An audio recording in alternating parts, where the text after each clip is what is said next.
Singing by युवा star Subhash दीवाना।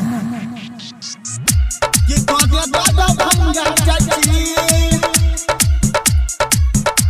ये कोडिया दादा भंगा चाची, ये कोडिया दादा भंगा चाची। बहेरी में कराबै छी दंगा। ये कोडिया दादा भंगा चाची, ये कोडिया दादा भंगा चाची। सिंहिया के छोरा छै लफंगा। की कोडिया दादा भंगा चाची, की कोडिया दादा भंगा चाची। कुशेश्वर के छोरा छै लफंगा। की कोडिया दादा भंगा चाची, की कोडिया दादा भंगा चाची, की कोडिया दादा भंगा चाची,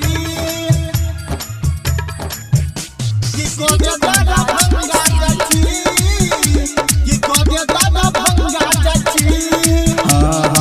पतली कमरिया इसलो के उमरिया लागै छौ कमाल गोरी गे।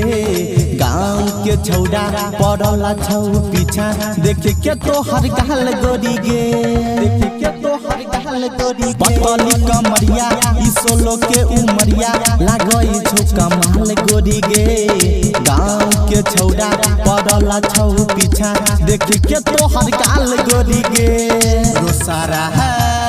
रोसारा में कराबै छी दंगा। की कोडिया दादा भंगा चाची, की कोडिया दादा भंगा चाची।